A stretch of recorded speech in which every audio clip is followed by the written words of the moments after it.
Now, I'm aware that the US Treasury, there's only really one kind of pressure point they've been looking at, and that is on oil sanctions. And that's an issue. So that would deprive, if Russia were not to fall into line and not help Trump towards at least the, simulacrum of a peace or a ceasefire there, that there could be pressure put on their oil output. Now, the risk for Trump in that is that it sends the oil price rocketing, which will have an impact domestically, but it also raises the prospect that American oil producers could cash in on that. Hello, I'm John Pienaar with Times Radio Drive. Thanks for joining me.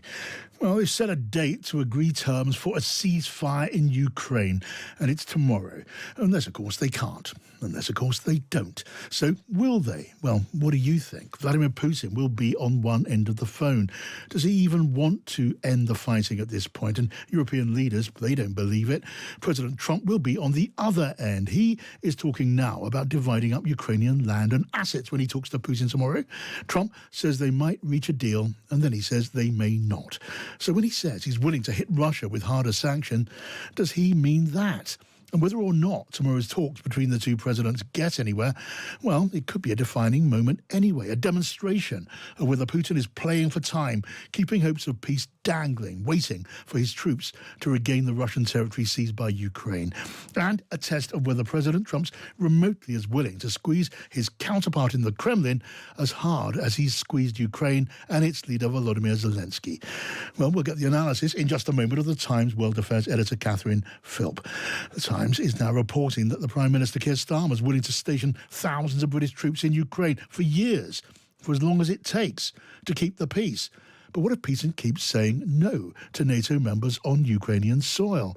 And then again, what peace? What's really going on in the minds of the two presidents? I'll be talking to a former US ambassador to Ukraine just a little bit later on the programme. I wonder, are you feeling at all optimistic that peace in Ukraine may come closer tomorrow? Send me a text, 87222, start with the word Times, or a tweet to @Times Radio, maybe a voice note. Tell me what you think in your own way, your own voice on WhatsApp at 0333 003 2353. First of all, that phone call tomorrow.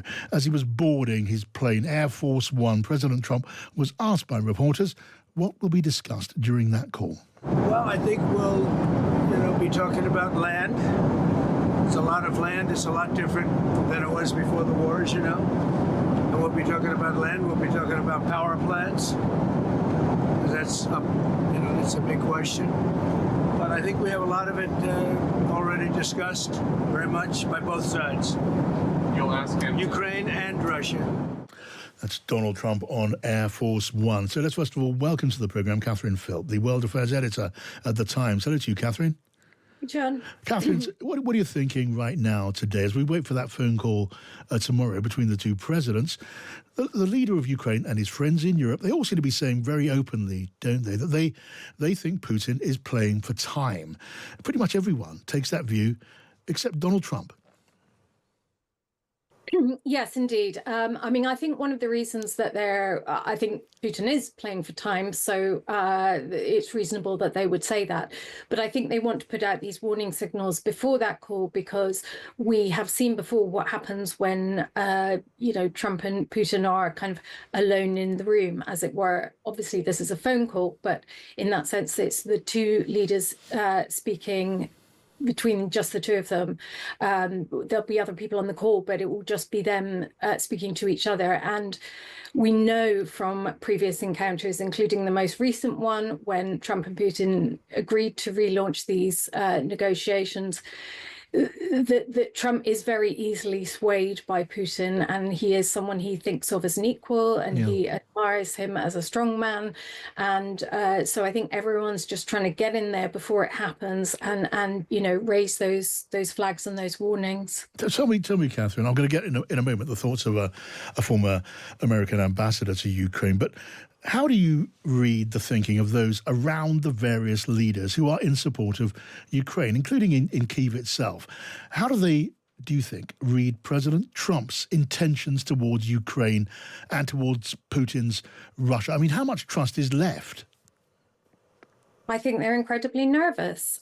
They don't know what Trump might give away in those conversations. I mean, Trump did give away a lot before this even began, and he started to row back a little bit after the intelligence sharing was suspended, and we saw, some pretty blistering airstrikes on Ukraine, and indeed this renewed Russian offensive in Kursk.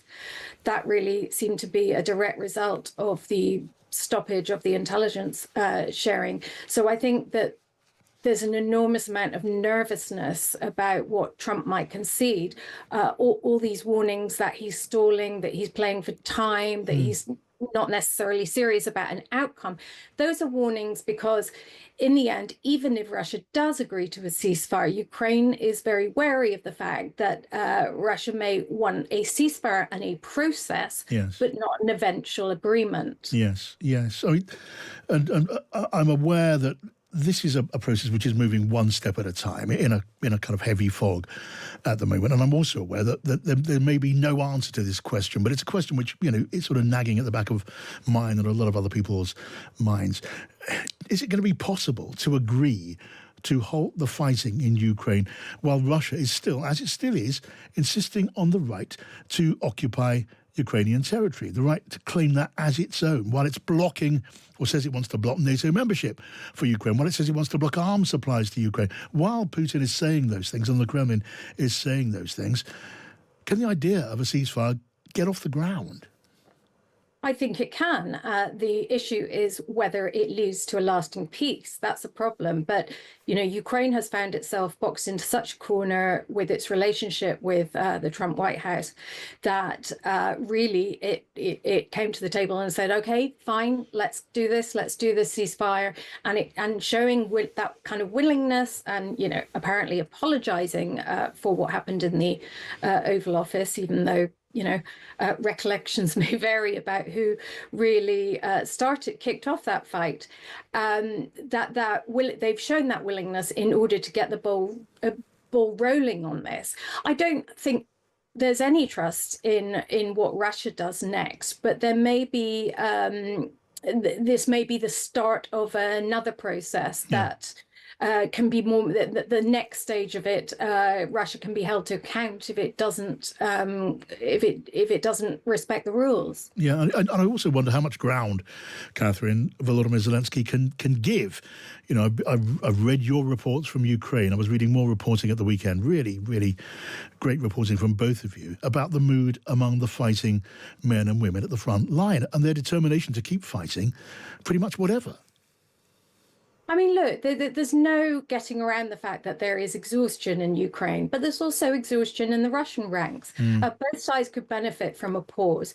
Putin says a pause will allow the Ukrainians to rest and, regroup their soldiers. Well, the same is true of the Russians, and but neither side can continue to fight absolutely without end on this. Yes. I think it benefits both sides just as much as the other. The question is whether you're handing Russia something that allows them to come back even stronger later on. I mean, if we look at this is obviously being talked about as a 30-day ceasefire, so that's a very temporary thing. If we look at the history of peace negotiations, even like an armistice and not necessarily a full peace settlement, these things take years to settle. And I think the fear in Ukraine is that Donald Trump wants to bank a win and say, look, can I have my Nobel Peace Prize now? When the whole thing is not resolved and may not be resolved until after he leaves the White House. But that may be good enough for him. And so, there is a limit to what Zelensky can give away. I mean, obviously, Russia is really pushing for, they would like him to step aside, at least after a ceasefire, because they don't want to sign a deal with him. They want to get more influence within the political system in Ukraine. They want to kind of interfere with, potentially destroy Ukraine from the inside out. Now that even if they come back militarily, I don't think there is any prospect of them marching on and taking Kyiv as they tried to do 3 years ago. But nonetheless, Putin will still be maneuvering how he can best get out of this a Ukrainian neighbor that he can have control and influence over. Yeah, and if you'll forgive another questions, which there may be no clear answer at all, but at the weekend we heard Donald Trump talking about those Ukrainian troops on Russian territory in the Kursk region. He said they were surrounded. He said he was pretty much trying to save their lives, begging for mercy for them. In that way, he was buying in very much into the Russian version of that battle. But it does seem the case, because Ukraine accepts it, that their forces are retreating from Kursk now. And you wonder, is that bringing the prospect of a ceasefire closer? Yeah, I mean, I personally think it is, and we've discussed this, John, that at the very least, Putin wants to see Kursk fully back in Russian hands, thereby robbing Ukraine of bargaining chip when it comes to a territorial settlement. I don't think it's clear to anyone that the Russian idea that those troops are surrounded and therefore are entirely at the mercy of their Russian counterparts. I don't think we're clear on that. But I think what's interesting is here that, so just as Trump essentially created a situation where he had taken away weapons supply and intelligence sharing from Ukraine, and he created a situation on the ground. Putin is putting forward this notion that to save the lives of these Ukrainian soldiers would be some great, act of mercy on his part. And so Trump is likely to think, if he can secure that he's somehow succeeded and he's got something in the bag, when in fact he's got nothing.